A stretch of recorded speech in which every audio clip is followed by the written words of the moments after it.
Hello everyone, welcome to Study Philia Education. I am Supriya and today we are going to learn about the mature phase of Harappan civilization. So before we get into the unit, there are some questions that we are going to answer. That is how the mature phase is different from the early Harappan phase, what are its main sites, what are its features, how the town planning was done, what is the drainage system, how excellent was Harappa's drainage system? Why is the Indus script still undeciphered? How the society, craft, trade, religion, and economy worked in the Indus civilization? All these questions we are going to answer in this lecture. So, what is Harappan or Indus civilization? Let us recap a little. Harappan or Indus civilization refers to the urban literate culture of the 3rd and early 2nd millennium BCE. It is known as urban because we see emergence of town. There is a proper town planning. There is a drainage system. There is architecture. There is craft. There is trade, religion. The society is becoming more complex, so we call it urban. In the initial years of discovery, when the Harappan civilization was discovered, archaeologist हमेशा इसे Mesopotamia civilisation से compare करते थे. हमेशा उसके Mesopotamia civilisation को as a mark रख के हमेशा उससे हरप्पन सिविलाइजेशन को कंपेयर किया जाता था. But recent years this thinking has been changed, and Indus civilization is studied independently of the Mesopotamia civilization.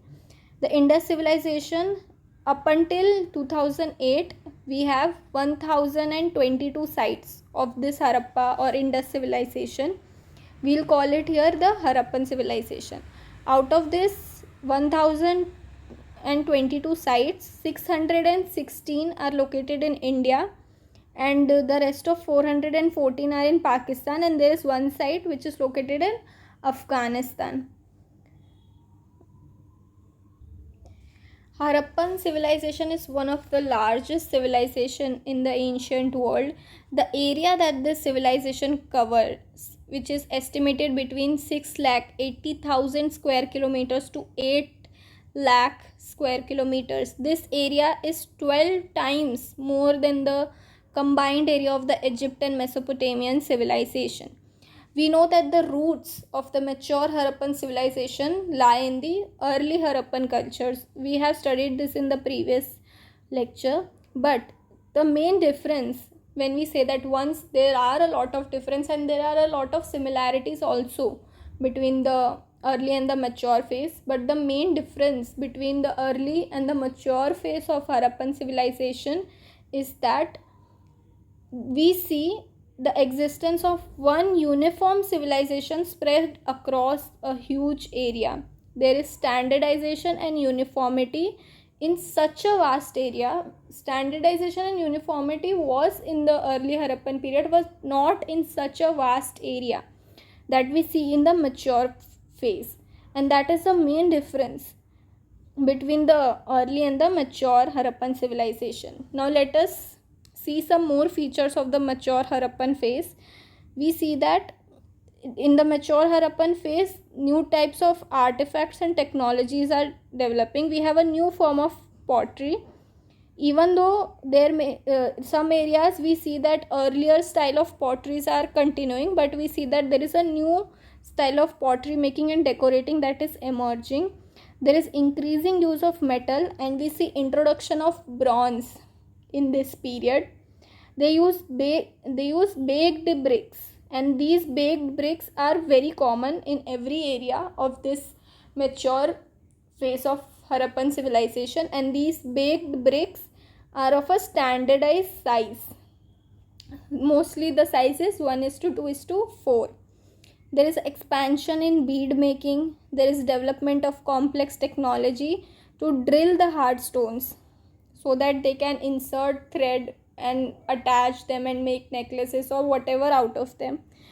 We see more than 4,000 Indus inscriptions have been found, but these inscriptions, the Harappan script is still yet undeciphered. What kind of uniformity? When we say that uniformity is the main reason or one of the main features that distinguish mature from the early phase, the sites, whether located in Baluchistan, Punjab और even Gujarat, कहीं पे भी कोई भी site हो ये Harappan civilisation की, जब हम किसी भी बिल्डिंग का एक्सकवेशन करते हैं तो जो ब्रिक्स वहाँ मिलती हैं वो 1:2:4 के ही प्रपोर्शन में होती हैं. ये दिस टाइप ऑफ यूनिफॉर्मिटी कहीं को अर्ली हरप्पन फेस में बिल्कुल भी नहीं दिखती और इसीलिए हम इसे मच्योर हरप्पन फेस कहते हैं. We see that throughout all the sites common system of weight and measure was in use. The motifs on the seals display one kind of iconography. Now let us see the settlement patterns of the Harappan civilization. Different kind of settlements existed. There were large settlements, moderate size, or even smaller settlements. The largest settlement is Mohenjo-daro, which is 200 hectares. Then there is Harappa, which is 150 hectares. Then there is Rakhigari, Dholavira. Some large sites have been explored recently in Punjab. उन sites का नाम है धालेवान जो मानसा district में है. There is Gurni Kalan, there is Hasanpur, Lakhmirwala, Baglian Datte. ये सारी sites Punjab में and these are huge sites. Then there is second rung of settlements, that is these settlements are of moderate size and their size ranges from 10 to 50 hectares. So these sites are Juderi, Jodano and Kalibangan. Then there comes smaller size sites जिनका size है from 5 to 10 hectares, जिनका size इनके बीच में है. These sites are known as smaller settlements and these are Amri, Lothal, Chanudaro, Rojri. Settlements smaller than 5 hectares. There are some settlements which are very small, which includes Alhadino, Surkotada, Nakeshwar, Nausharo and Gazisha. Now we know that Indus Harappan civilization is an urban and literate civilization, but इसका मतलब ये नहीं है कि वहाँ पे rural settlements या villages नहीं होते थे. Both urban and rural settlements played a very important role in the administrative organization of Harappan civilization. जो टाउन्स थे जहाँ पे गुड्स सिटीज़ जो थी वो प्रोड्यूस करती थी डिफरेंट टाइप्स ऑफ गुड्स, और ये सारा सामान सिटीज़ से गाँव में जाता था और गाँव का सारा सामान जो भी agriculture, whatever was happening in the village, it would go to the city. So urban और rural के बीच में there always used to be this interaction where the cities were dependent on the villages for food and the villages were dependent on the city for the materials that they produce. So that is also one of the reason कि uniformly हर side पे हमें artefacts मिलते हैं which are of the same size because they were continuously being exchanged. Now before we learn about these sites independently like Mohenjo-daro, Harappa, Dholavira, there are some features of these sites which show the sheer uniformity. बहुत clearly हर site पे हमें uniformity दिखती है, चाहे वो site Punjab में हो, सिंध में हो, राजस्थान में हो. हर जगह ब्रिक्स का ratio is 1:2:4. Or town planning is also very uniform in every single site. The town is divided into two areas. The first is citadel and the second is the lower town. Both citadel and lower town are surrounded by walls, so they are fortified areas. In citadel we see that there are important buildings are constructed in the citadels, and in the lower town we see that residences or workshops होते थे. But mostly her side पे ऐसा ही है कि citadel में we see important buildings and in the lower town we see normal workshops and residential buildings. But कुछ sites पे ऐसा एक्सेप्शन है कि सिटाडल में भी we see 1 or 2 occasional residences. Most of the time citadel was constructed from a distance. Citadel और lower town के बीच में हमेशा एक डिस्टेंस होता था. वो हमें दिखता है हरप्पा, मोहनजोदारो और कालीबंगन में. ये 3 साइट्स पर हमें दिखता है कि सिटाडल और लोअर टाउन के बीच में एक डिस्टेंस है. बट बनावली, लोथल एंड डोलावीरा, ये 3 साइट्स पे citadel and lower town are located within the same compound. Now let us read and learn more about Mohenjo-daro in a little more detail. Mohenjo-daro is one of the first sites to be excavated. Mohenjo-daro was excavated in 1921 by Rakhaldas Banerjee. So Mohenjo-daro is located to the west of the Indus River. It is about 200 hectare, and the population of this town is estimated to be 20,000 to 40,000 people. Some of the major buildings that are discovered in the Mohenjo-daro are the Great Bath, the Priest's College, the Assembly Hall, and the granaries. These are the famous buildings that are excavated there. The purpose of this Great Bath that was constructed is debatable. Archaeologists are not sure whether this Great Bath was used for ritual purposes or whether it was just a public pool. Then there is Priest College and Granary. One of the square structures on the southern side of the mound has been interpreted as an assembly hall where the inhabitants gathered and discussed important matters. In general, when we look at the houses in Mohenjo-daro, a courtyard is constructed on the eastern mound and it is surrounded by rooms. So when we look at the houses are constructed on the eastern mounds. The houses consist of a courtyard and the courtyard is in the center, which is surrounded by rooms. The number of rooms can vary. The thickness of the wall indicates that some of the houses were 2-story. We see a lot of wells in Mohenjo-daro. The town had around 700 wells, with many houses having one private well as well. Most of the houses had toilets which were connected to the city's drainage system. Now let us look at Harappa, which is located in the Punjab, that is located in Pakistan. So Harappa is located in a site which is near the dried river bed of river Ravi. The citadel in the Harappa, that is in Punjab, the citadel area was surrounded by thick mud brick walls, and on the north side of the citadel we see a structure that is, according to John Wheeler, it is a granary. So these granaries, in the photo that is given here is one of the granary. There are 2 blocks separated by a central aisle that we can see here. Each block had around 5 rooms which are visible here, 1 2 3 4 5. So each block, there were 2 blocks, there is this central aisle, and each block has 5 rooms, and the walls that survive today have some gaps in them. So according to John Wheeler, these gaps were created to provide air circulation to keep the grains fresh. So this type of technique is similar and it was adopted in the granaries of the Roman civilization. Now let us look at the other important sites such as Kalibangan.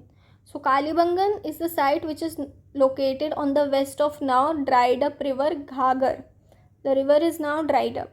The site consists of higher citadel mound on the west and lower residential mound on the east. The citadel is further divided into 2 parts, that is northern and southern sector, by a wall. In the northern sector, we have recovered a few houses and a road. So this is one of those locations where the citadel area has residences, but yet archaeologists have excavated. Sometimes they have excavated such residences in the citadel area. So the southern sector, in the northern sector of the citadel, we have recovered some houses, few houses, and in the southern sector, there is no residential structure. Instead, we have a series of mud brick platforms. One of the platforms has a few altars containing ash, charcoal, clay, steel. Next to it, we have a bathing platform connected with a corbel drain. The whole complex may indicate practice of sacrificial cult, although there is still discussion and debate, and archaeologists sometimes dispute this. In Kalibangan, we also see that fire altars were discovered in the residences of the eastern lower mound. Now let us see Banavali, which is located in Haryana. This site is now located to the right of the dried river Rangoi.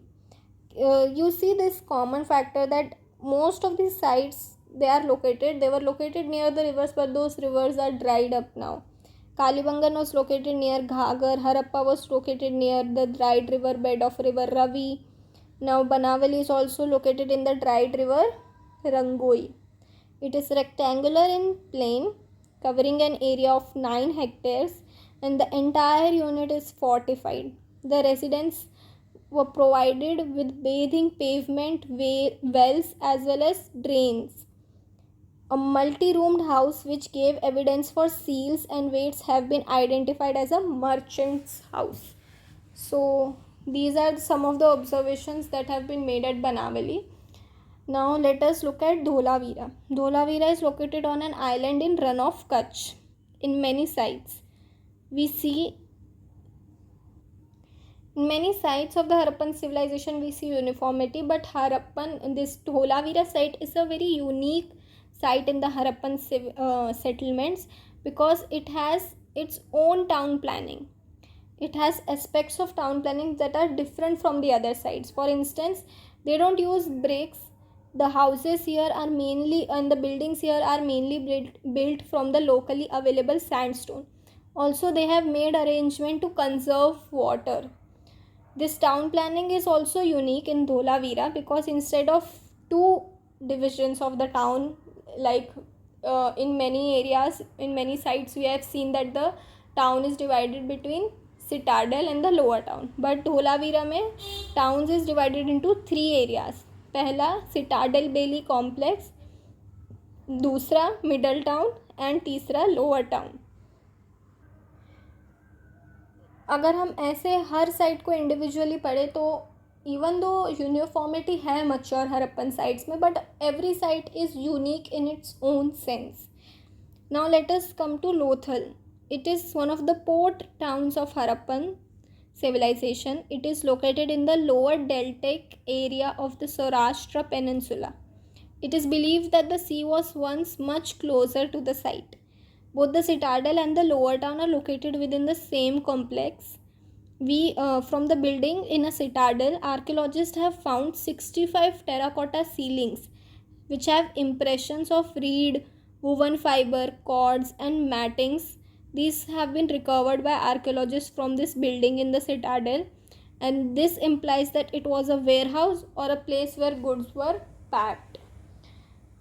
This show that this site, इन सब evidences से हमें पता चलता है कि ये जो site है Lothal, it was very active and it was very much involved in trade.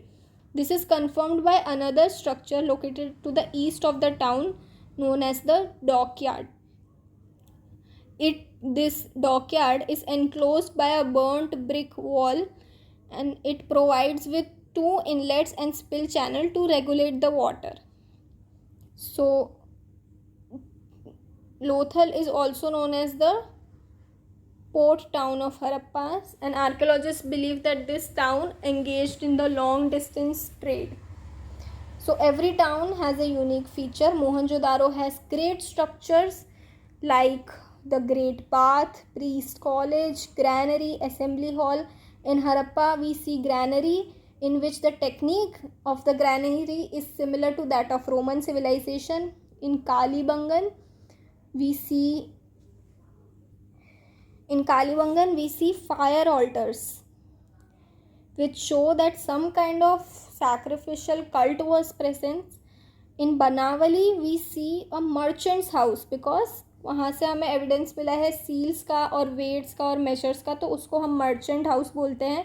In Dholavira is a very unique site in the Harappan settlement, क्योंकि इधर का टाउन प्लानिंग भी थोड़ा सा अलग है. ये लोग ब्रिक्स की जगह सैंडस्टोन यूज़ करते हैं, और इधर का टाउन प्लानिंग भी थोड़ा अलग है. और लोथल को हम बोलते हैं the port town of the Harappans because Lothal में एक डॉकयार्ड भी मिलता है और बहुत सारे एविडेंसेस मिलते हैं जो हमें दिखाते हैं कि Lothal engaged in long distance trade. Now let us look at the economy of the mature phase of Harappan civilization. The main sources to reconstruct the economy of Harappan civilizations are the plant remains, the animal bones, artifacts, motifs on seals, potteries, and analogies with the modern practices. इतने सारे sources हैं और इन sources की वजह से और इन sources का इस्तेमाल करके ही आर्कियोलॉजिस्ट हड़प्पन इकोनॉमी को रिकन्स्ट्रक्ट कर पाते हैं. So one aspects that differentiate the mature Harappan from the early Harappan phase is the size and the scale of economic activity. So according to Rita Wright, the mature Harappan phase has three characteristics. What are क्या हैं वो तीन characteristics? पहला intensification, दूसरा diversification और तीसरा specialisation. Rita right के according ये तीन कैरेक्टरिस्टिक्स हैं this period of the mature Harappan phase. So what does intensification means? Intensification means output बढ़ जाना. मतलब एग्रीकल्चर और क्राफ्ट में पहले जो क्राफ्ट बना रहे थे और एग्रीकल्चर बना रहे थे वो अब बहुत लार्ज स्केल में, मतलब क्वांटिटी बहुत ज़्यादा हो गई है. Diversification means wide variety of products बन रहे हैं. तो पहले अगर 4 तरह के क्राफ्ट थे उनके पास, अब उनके पास 15-20. There is a wide variety of craft that is being produced. So this is diversification. Then these two developments encourage specialisation which means individual devoted time to one economic activity. So जब scale of agriculture और craft और agriculture का जब scale बढ़ गया, output बढ़ गया और डाइवर्स हो गया, मतलब ज़्यादा तरह तरह के अलग अलग तरह के भी क्राफ्ट्स बनने लगे और बहुत ज़्यादा बनने लगे, तो इंडिविजुअल जो थे वो एक टाइम पे एक इकोनॉमिक एक्टिविटी पे वो स्पेशलाइजेशन करने लगे. तो तीन चीज़ें, these are the three features of the mature phase, that is intensification, diversification and specialization. For example, in early Harappan period, a farmer might also be a part-time pastoralist and a part-time weaver. An increase in agriculture might mean that the farmer was now devoting more time and energy to farming, leaving other activities to full-time specialist. Specialist मतलब अब कारीगर जिनकी उस craft में उनका हुनर जो बहुत अच्छे से अब वो क्राफ्ट बना सकते थे, तो बहुत सारे आर्टिस्ट और क्राफ्ट्समैन निकल के आने लगे who are specialized in that particular craft. क्योंकि अब एग्रीकल्चर का भी स्केल बढ़ गया. जो पहले एक इंसान 2 काम करता था, वो खेती भी करता था और वो क्राफ्ट भी बनाता था. जब एग्रीकल्चर का स्केल इतना इंक्रीज़ हो गया तो हो सकता है कि वो क्राफ्ट को क्राफ्ट्समैन पे छोड़ के अब पूरा ध्यान फार्मिंग पे लगाए.